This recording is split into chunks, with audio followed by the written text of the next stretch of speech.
Well, hello. Thanks for coming back to check out another video. So, we are here today to sit down and we're going to do it. We are going to rank all 13 of my BH Cosmetics eyeshadow palettes. I am super excited to sit down and film this, and I assume that you guys are super excited to sit down and watch it because you wouldn't have clicked on the video otherwise. So first, let me say, I don't know who started this ranking my makeup trend, so I don't know who to credit. I've seen so many people do it here on YouTube, and I'm here for it. I just think it's a lot of fun. So I will leave my ranking my makeup playlist down in the description box for you, just in case you want to check it out and see all of the other things that I have ended up ranking. So the second thing I want to say is, since we're doing BH Cosmetics, I've also featured them quite a few times on my channel. I will leave below videos related to them. I have done like a multi-palette bingo using like my 16 pan BH Cosmetics palettes. I've showed you my favorite and least favorite shades and, you know, just all the things like that. So that will also be down there in case you have missed anything. The other thing that I want to put out there before we get into this, if something that I end up ranking pretty low on the list happens to be something that you really love, you keep on loving it. I'm not here to, you know, rain on your parade, but I would love to hear about it in the comments in like a very friendly way, you know? That always to me is one of the most interesting parts of makeup, is that we do have different opinions. We don't always agree on things. And I just think it's a lot of fun to hear like another perspective, like, oh, well, you didn't like it for this reason, but I really liked it for this reason. I just enjoy that part of it. So yeah, sound off in the comments down below.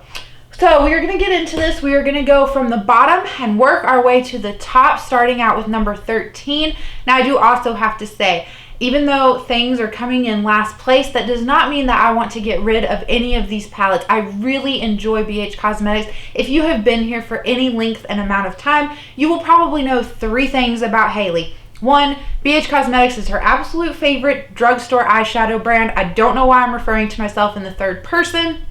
2, I am a little bit salty that Makeup Revolution has bought BH Cosmetics, but it's still early on. Like, I don't know. We'll see how that goes. And then the third thing, like I've already said, you've heard me say time and time again, I can't rank all of my eyeshadow palettes, but here we are. If you enjoy this, let me know, and maybe we'll do a different brand later on in the year, because I had a lot of fun. So, like I said, I'm going to get my life a little bit more organized, and we're going to get right on into this. Okay, so in the year of 2021, BH Cosmetics came out every month with a birthstone palette. I really thought that that was a lot of fun. There were a lot of them that I liked. I only ended up picking up 4 of them though. I'm only saying this because each of those palettes does have a pressed glitter in it, and then as well as their holiday 2021 release had a pressed glitter in it as well. I don't personally use pressed glitters. I don't want those near my eyes. It makes me a little uncomfortable, so I don't tend to use them. I just ignore them within the palettes. So you might have heard like other people say like, well, it has a pressed glitter, so that's why it's coming in lower for me. The pressed glitters I did not take into account when doing this ranking video. I just wanted to throw that out there. So coming in at number 13 though, we are going to do the Birthstone palette for September. I'm holding it backwards. I always do this. This is the Sapphire palette that they came out with. And this is just, it's really pretty at the end of the day. I can't lie. I was so drawn in for these dark matte shades. You've got this dark matte kind of primary green. You've got this dark like periwinkle shade. And then you've got this dark like almost kind of blackened foresty green shade. Super pretty. Now the shimmer shadows in here are wonderful. I do not have any complaints about the shimmer shadows within this palette. This blue one is actually one of my favorite shimmers across the board within all of my palettes. The reason this one is coming in last is because, like I said, I was so excited for these dark matte shimmers, or I was so excited for the dark mattes. Calm down, Haley. Anyway, those dark mattes are actually kind of underperforming. The more that I've played around with this palette, I have noticed that a few hours into my makeup longevity, these mattes are patchy and they are fading. I have switched out my eyeshadow primers. I have tried setting my lids, not setting my lids. I've tried putting down the mattes first and then blending out with the lighter shades. I've tried putting the lighter shades down first and then packing the mattes on top of them. It doesn't matter what I do. There is always a fading issue like 3-ish hours into my makeup life, and I don't experience that with other shadows. I don't experience that. Like, it's every matte shade within this palette that I experience that with. Whereas in some other BH palettes, it's like a few matte shades might do that. Like, the formulation just wasn't there. So that is why this one is coming in dead last, just because it does, at the end of the day, make me the most disappointed because I really wanted this for those matte shadows. Okay, so coming in at number 12, this one really surprised me. I thought that this would rank higher because I always think of this palette and I'm like super excited about it. But when I laid it out and like looked at it, compared it to the other ones, made my little pros and cons list, I was like, the cons to this palette are just too weighty to have it come in any higher. So it's the Litless palette, which was their holiday 2021 release. Now, when I open this up, this is a huge palette. This is one of my like largest palettes, and that is the biggest reason why it is coming in at number 11 or number 12. So it is just too large. I will sit down and I will open this up and I'm like, I want to use this shade and I want to use this shade and I want to use this shade and I want to use this shade. But like none of those shadows go together. So it's really hard to sit down and pick a look, pick a color story. I think that if this were a smaller palette, I wouldn't have like as hard of a time. So when I take this out and I look at it and that's, you know, all the chaos is going on in my brain, I'm like, let's just put you back. I'll come to you later. So that is really the biggest thing. Also, just like with the Sapphire palette, there are some matte shadows in here that I do find to be a little bit underperforming. So this blue shade Midnight, it's like a really pretty cobalt blue. I find that it fades. This green shade called the Grinch, I find that it's not easy to blend. And then the black shade down here called Blackout, when I use it and put it on, it is not a black. It turns more into like a smoky gray kind of shade. So those three matte shadows are just underperforming. But overall, everything else within this palette works really nice and I have really enjoyed it. Again, it just simply comes down to the fact that it is really just too large of a palette for me, for my personal taste. Okay, so number 11 also really surprised me. I thought that this would rank a lot higher, but it doesn't. It's the Looking Like a Snack. So, are you tired of me saying it that way yet? When I open this up for you, you're going to look at this and you're going to be like, Haley, this is a you color story. And yeah, it very much is. I really enjoy this. I think I'm getting a little bit of a glare on the palette though. But I really enjoy this palette. There is nothing wrong with the quality of this palette or the Say It collection. I only have 2 of the palettes from that collection, but I absolutely love the formula of those 2 palettes. This one is coming in at number 11 though, because all of the colors within this palette I have in my collection time and time and time again. You know how sometimes you're laying in bed at night and you're like, ooh, what makeup look am I gonna do tomorrow? And all of these palettes come to mind, like all of these options that you could do. This palette never comes to my mind. I like forget about it because it isn't unique. It's not memorable for me in my collection. So that is why I had to put this one at number 11. If I had a smaller collection, I think that I would think of this one much more often, but here we are. This is the size of my collection. This is what we're dealing with, and that is why this one comes in at number 11. Okay, so the palette coming in at number 10 is not going to surprise you, I don't think, if you've like been around for a long enough time.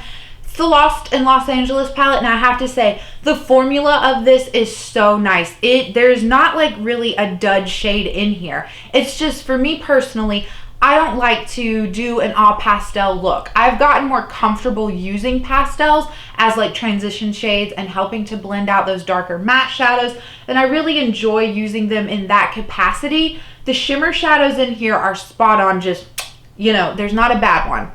So it's coming in at this place though, because to me, at the end of the day, this is going to be the palette that gets the least amount of use from me because it is predominantly a pastel palette. I see this more as a companion palette. I will never dip into this and do a full-on look. It's just not something that is like in my wheelhouse that speaks to me on that level. So that is why this one is coming in at number 10. If I was a pastel person, this would come in much higher. If you are looking for a pastel, like rainbow kind of palette, I would definitely recommend this one. That's why it's like, it's a weird position to put it in because it is a really good palette. I really do enjoy it. It just comes down to, it's not the palette that I'm going to reach for to do like a full-on look. It is a palette that I'm going to use when I'm like in a bind and I need that lighter shade. Does that kind of make sense? I hope so. Okay, number 9, we are going to keep on the trend of the travel series. So this is the Party in Puerto Rico palette. This one is really bright and fun and quite lovely. This gives me Natasha Denona's Sunrise dupes, I think, Because yeah, Sunrise was the midi palette, and it has like that pop of magenta and the yellow and stuff like that in it. So this very much gives me those vibes. The reason that it is coming in at this spot is because how I personally like to do my makeup, what I will do is I start with the lightest shade and then I build my mattes on top of each other to create that gradient effect. Now sometimes I will go in with the darkest shadow first and then blend out with the lightest. Oh, are you done? Are you over? Are you over it? It's fine. Anyway, but my preferred method is to start with the lightest shade and build on top of that. That's just like muscle memory, I guess. So with this palette, you can't build these matte shadows on top of each other. You do have to start in with the darkest one. And I think for me personally, that takes a little bit more thought to think of your look. Like if you're having to essentially do it in reverse. So while I do really love the funness and the brightness of this palette, the oranges in here are so fun to play with. That's just the biggest gripe that I have with it, is that I have to put in a little bit of extra thought and effort into my eye look when I want to dip in and use this palette. Okay, so palette number 8 is another birthstone palette. So this is the Amethyst palette for February. If I open this one up, this is a really pretty like berry color story. I really have enjoyed dipping into this palette and playing around with it. I love the matte shadows. I love the color story of this. My only real complaint about the color story is that I wish that this Humble shade, which is like a peachy shade, I wish that they would have just fully committed to the purple berryness that's in this palette and given us maybe like a more mid-tone kind of purple shade rather than the peach. But at the end of the day, it's still a really pretty color story. But for this being a 6-pan palette, because again, I ignore the pressed glitter. So for this being a 6-pan palette, it's just a little too samey for me. You know what I mean? Like every time I dip into this, I'm going to get kind of the same look no matter what I do. And that's okay. I do see this more as a companion palette. I bought it to go with the Sapphire palette, and I do enjoy pairing them together. So it's not like the biggest deal, but I would just have liked maybe a little bit more of like variety within a purple family to do a bit more of like different looks with this palette than what it currently offers. Okay, so now we are at 7, and this, we're not like at the halfway, or maybe I guess we are kind of at the halfway point, right? We're close enough. 13 is an odd number. Anyway, now that we're getting to this position, I have less and less cons to say about these palettes. So it's more like I really do enjoy all of these palettes. And when I laid them all out and was trying to rank them, 1 through 7, it really boiled down to which palettes do I find myself like craving to use? Which ones am I super excited about? Which ones have like the most inspiring color stories? Because at the end of the day, like from here on out, there's no real like dud shades within these palettes like there were in the other ones. So I'm going to put Smitten in Switzerland at spot number 7. Now I have the old packaging of this, and I'm going to point that out because not only is the cover different, but I saw this like with the updated packaging at a TJ Maxx once, and what I noticed was that the shadow names are different. So if I reference a shadow name in here, it's probably not going to match what shadow name is in your palette if you have the updated packaging. But anyway, I can open this up for you. This is what the color story of Smitten in Switzerland looks like. I really love that this is like, it's grungy. Like you've got the green, the brown, and the orange, and then this green shimmer.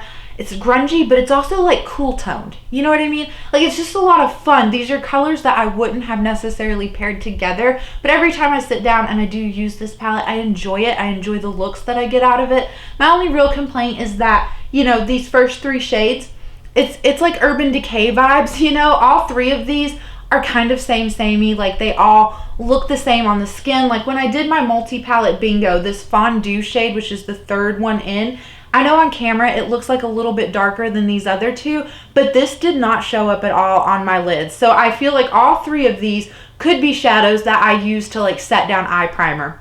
So I guess that's like my only real complaint about this one. The reason it's coming in at number 7 is because the other like 6 palettes just inspire me a little bit more than this one does. Okay, so coming in at number 6, it is our first green eyeshadow palette. So this is Emerald for May. I'm gonna open this one up for you guys. This is a really pretty like bite-sized companion, I wanna dip my toes into grungy greens kind of palette. I really do enjoy this. There is not really a dud shade within this palette. Even my least favorite shade, which is Hard Worker, and it's like this coffee brown kind of shimmer shade. I've actually been using that. I'll do like a 2-toned like lid look, with like 2 shimmers. And that one has been really lovely to blend into this more darker like red shade down here. So I've really enjoyed the full-on looks that I create with this palette, but at the end of the day, I want a little bit more variety than what this 6-pan eyeshadow palette can offer me. This like khaki army kind of green shade, it is not unique to my collection by any means, but this is one of the best formulated ones. However, I just want more matte green shades. There's only that one within this palette. So that is the biggest reason why this one is coming in kind of like lower in on the list than what you might expect for a green eyeshadow palette to come in at for Haley. All right, so we are at the cream of the crop in my opinion. 5 and up was really hard. I kept moving them around and reshuffling and reorganizing them, and I'm pretty sure if I sat down to film this next week, my answers would be different. So coming in at number 5 is the Do Not Disturb. I keep holding these upside down because the idea with them is that when you're like looking in the mirror, like people could read the, you know, outside of the cardboard, but when you're holding it this way, like with the flap down here, it's upside down. But anyway, this is the Do Not Disturb palette. It is the other palette from the Say It collection that I have. This one is just a berry blue dream. I have absolutely fallen in love with pairing these kinds of shadows together. It's not a color combination that I would have thought of before owning this palette. If you have not tried mixing blues and berries, go give it a whirl. You will not be disappointed, I promise.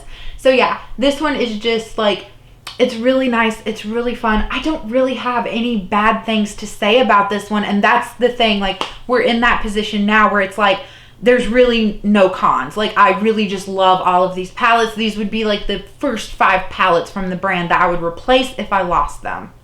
Okay, number 4. You might be surprised that this is number 4 and not like in the number 1 spot, but I'm gonna give it to the Avocado Toast. So this one is super fun. The background of this is super holographic though. I think maybe I can hold it like this.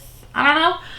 Anyway, this is the green palette that I was referencing earlier that I really do enjoy dipping into. You have much more variety of green matte shades within this palette. Ripe, Avocado Toast, Superfood, and Guac are all really nice green shadows that have their own depth and variety. They are not like repetitive in any way. I feel like this palette is really well thought out. And it gives you, like, it is a green palette, but you have interesting shades within this palette to pair with the greens.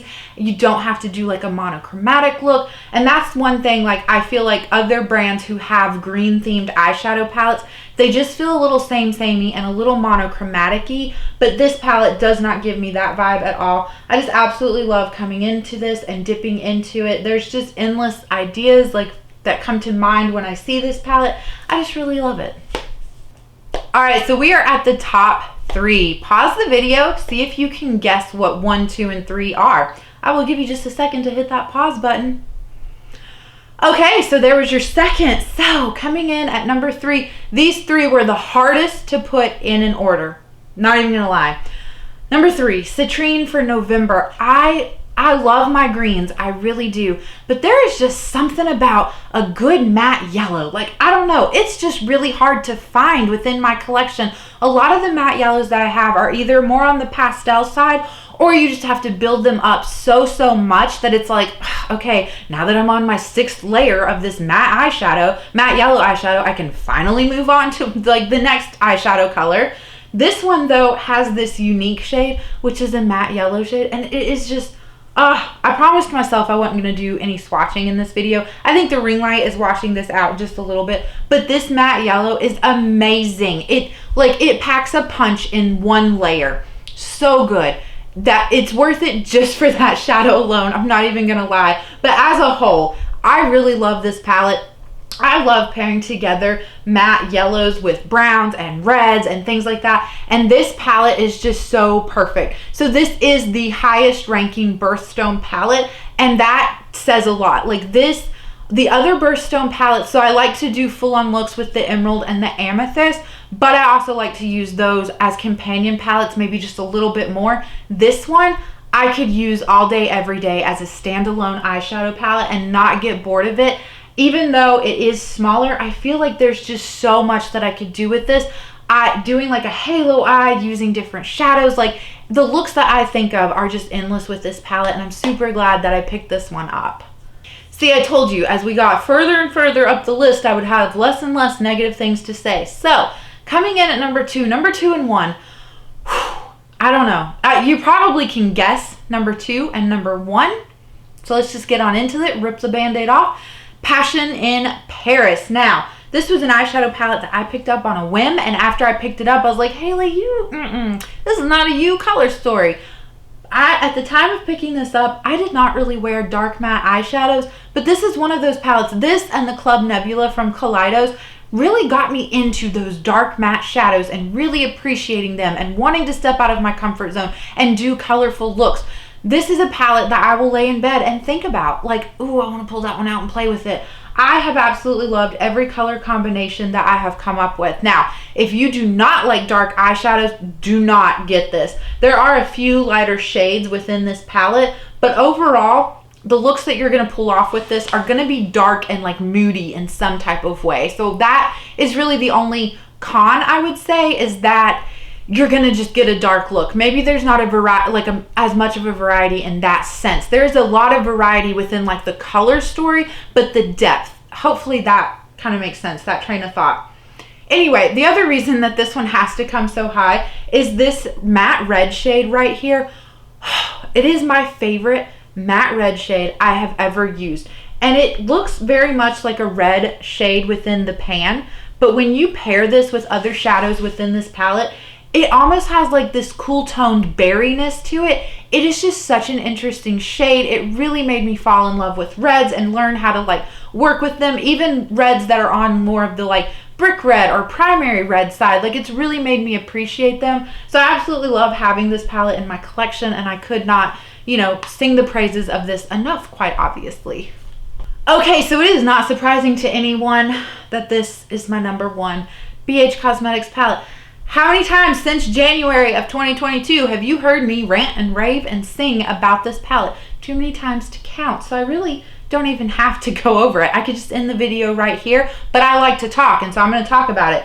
This is my favorite neutral palette with pops of blue. This is the pop of blue done right, and I know you probably look at this palette and you're like, Haley, that's a predominantly blue palette, but it's not. There's this matte blue Cheat Day, this matte blue So Good, this shimmer shade Tempting, this matte blue Delish, and then this shimmer shade Stud Muffin. That's really the only blue eyeshadows that you're getting within this palette. I think it's just because they're so punchy and bright and kind of like cool tone that they kind of overtake this palette. And so a lot of people think of this as a blue palette.